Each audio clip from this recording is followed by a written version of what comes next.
축산, 검협전.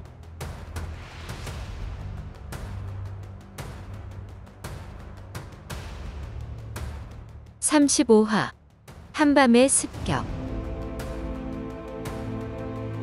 밀실의 여곤윤을 가두자 어둠이 짙은 한밤중에 갑자기 비검이 날아들어 간담이 서늘해지고 불땅에 이파가 들어서자 누런 안개를 뿌리지만 돌연히 우레가 진동하며 요법이 흐트러지네.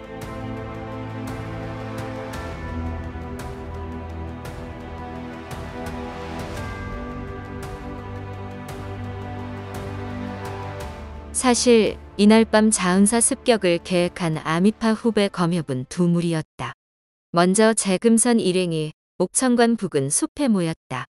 주경훈과 선남이 방법을 제안했으나 재금선과 소화상이 이를 무시하고 본인들 뜻대로 움직이겠다고 고집했다. 자은사에서 봐요. 소화상이 이 말과 함께 고개를 까딱하며 재금선과 함께 검광을 타고 날아갔다.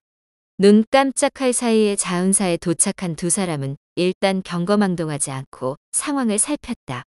그동안 여러 선배 검선들에게 자은사 곳곳에 비밀 장치가 있어 함부로 들어갔다간 제 아무리 검술이 뛰어나도 함정에 빠질 것이라는 말을 들었기 때문이다.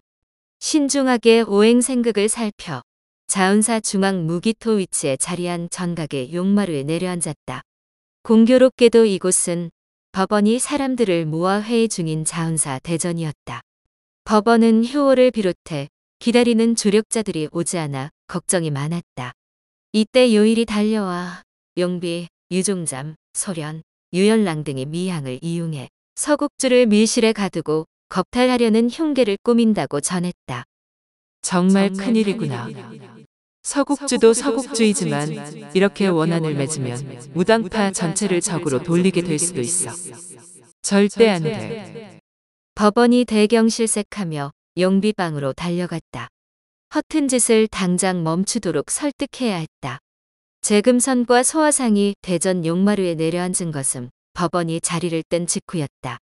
대전 안을 들여다보니 별 희한하게 생긴 자들이 모여 있었다. 원래 자은사 승려까지 합하면 좋기 수십 명은 되겠지만 두 사람 모두 무모하리만큼 대담해서 당장 실력을 뽐내고 싶었다. 금선 사제는 일단 용마루 침이 뒤에 숨어 함부로 나오지 말고 내가 적당히 소란을 피워 놈들을 밖으로 유인하면 그때 사제가 언왕병력검으로 모조리 쓸어버려. 소화상은 재금선이 멋대로 나서서 위험해질까봐 막은 것이지만 아직 어린 재금선은 원왕병력검을 사용하라는 말에 신이 나서 시키는 대로 따랐다. 소화상이 무용검둔으로 몸을 숨기고 몰래 대전에 들어간 후 느닷없이 모습을 드러냈다. 헤헷, 대사님들 노고가 많으십니다. 탁발하러 왔습니다. 그러고는 눈을 감고 합장한 채 꼼짝하지 않았다. 이 자리에는 추갑, 울지원, 임성조, 진랑, 적은아, 설망, 녹청, 주홍, 명주, 철종, 지통과 그의 제자 사금강 등이 있었다. 한데 이 자리에 있어야 할 6사람이 보이지 않았다. 효월과의 교분으로 도우러 온 수시밀, 유근, 나도인, 제갈령 등 무당파 4사람은 요사한 녹포와 용비 등이 온갖 음탕한 짓거리를 일삼는 것을 보고 진즉에 정남이가 떨어졌다. 그러던 중 시도인이 대결 날짜를 정하고 돌아갔다. 아직 날짜가 많이 남아 당장 돌아가고 싶었으나 효월이 언제 올지 몰라 쉽게 발을 떼지 못했다. 그렇게 하루 이틀 더 머물렀으나 도저히 참을 수 없어 대결 하루 전날 다시 오겠다며 무당산으로 돌아갔다. 법원이 어떻게든 붙잡으려 했으나 소용없었다. 유덕과 망두타는 저녁에 반주를 걸치고 술 기운이 오르자 덩달아 정욕이 끌어올라 밀실로 달려갔다. 각자 무희를 하나씩 끼고 서로 음란한 재주를 뽐냈다.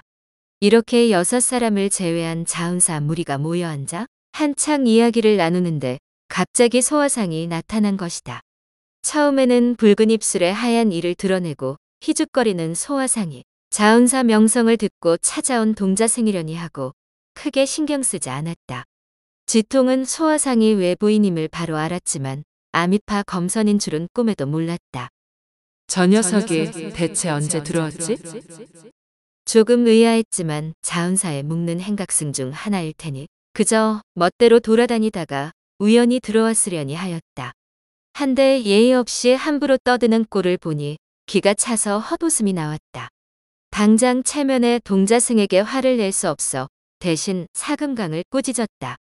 내 놈들이 갈수록 정신을 못 차리는구나.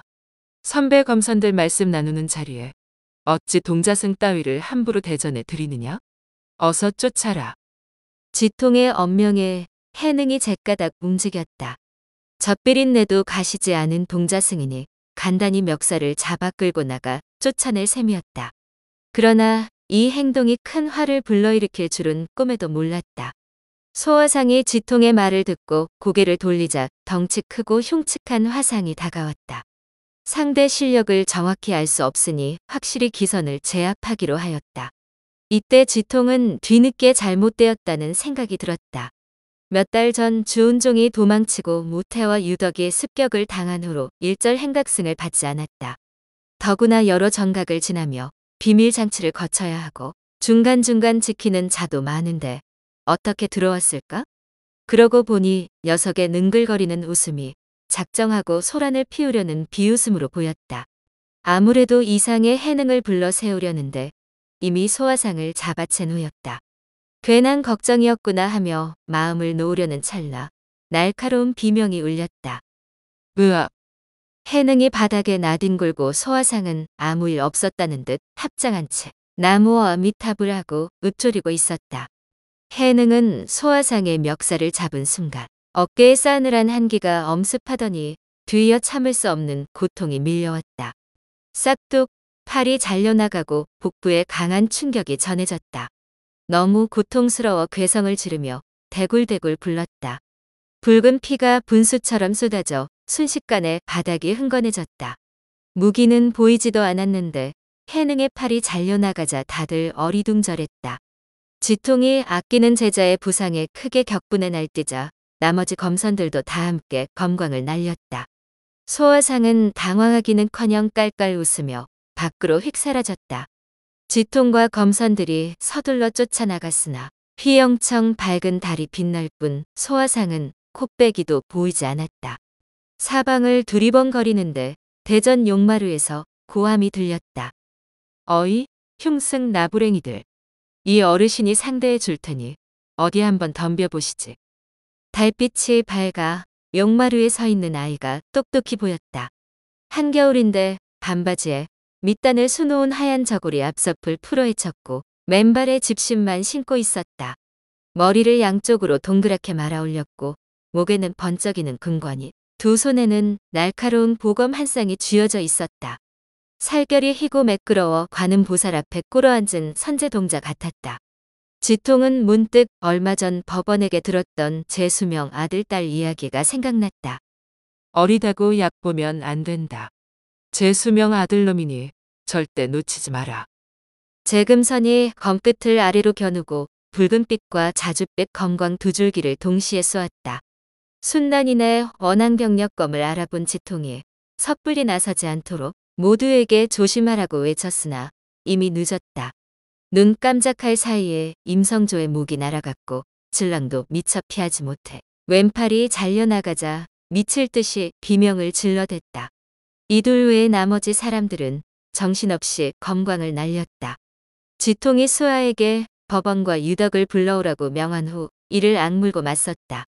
재금선은 한쪽 검은 몸을 보호하는 데 집중하고 나머지 하나로 쉴 새 없이 공격을 퍼부었다. 원앙병력검은 순난이니 연상한 보검답게 여러 명을 상대하면서도 전혀 밀리지 않았다. 검광 두 줄기가 승천하는 교룡처럼 현란하게 어우러졌다. 공력이 낮은 검광은 표독한 시어머니를 만난 며느리처럼 원앙병력검에 닿자마자 빛이 사그라들었다. 재금선은 순식간에 한 명을 처리했지만 아직 만족스럽지 않았다. 그런데 적을 유인하겠다던 소화상이 계속 보이지 않았다. 어딘가 숨어있나 싶어 크게 외쳤다. 소사형, 상대가 너무 많아요. 빨리 도와줘요. 몇 번을 불러도 대답이 없으니 불현듯 혼자라는 생각에 당황스러웠다. 교활한 유종잠은 재금선의 검광이 너무 위력적이라 감히 나서지 못하고 뒤로 물러나 있었다. 한데 재금선이 조력자 없이 홀로 싸우며 당황한 모습을 보이자 이때다 싶었다. 조용히 대전 뒤편으로 돌아가 재금선 등 뒤에서 검광을 날릴 작정이었다. 재금선은 워낙 어린 데다 혼자 여럿을 상대하느라 정신이 없어 뒤에서 암기를 꼬미리라고는 전혀 생각지 못했다. 유종잠이 기회를 포착하고 속으로 쾌재를 부르며 사부가 하사한 상문검에서 압록빛 검광을 발사했다. 후방 기습이니 절대 피하지 못하리라 확신했다. 이때 먼 하늘에서 날아온 푸른 검광이 유종잠의 검광을 정확히 반으로 갈랐다. 이런 비겁한 놈. 뒤에서 암기를 쓰다니. 나 주경운이 납시였다. 말이 끝나기 무섭게 대전 지붕에 내려앉은 두 사람이 각각 푸른 검광과 흰 검광을 날렸다. 상황이 불리해지자 바로 발을 빼고 도망치려던 유종잠의 목이 가장 먼저 날아갔다. 재금선은 주경운과 손남이 온 것을 알고 매우 기뻐하며 다시 맹렬한 공격을 퍼부었다. 원앙병력검의 두 줄기 검광에 손남과 주경운의 검광까지 합세하자 자운사 무리는 맥을 못 추고 빌빌거렸다. 잠시 후 주경운이 추각의 빈틈을 놓치지 않고 그의 검광을 확실히 제압했다.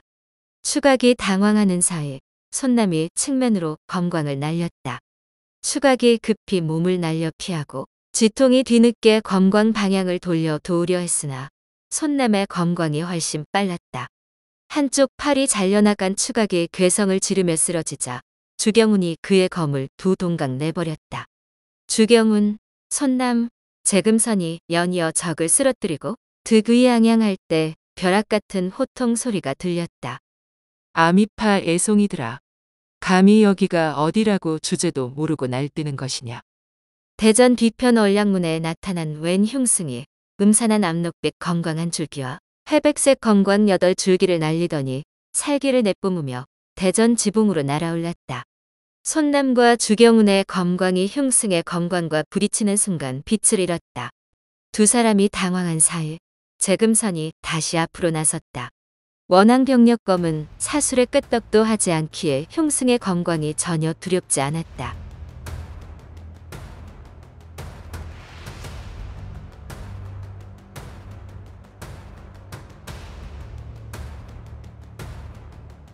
다음 화에서 이어집니다. 더 좋은 콘텐츠를 제작하기 위하여 구독과 좋아요, 알림 설정 부탁드려요.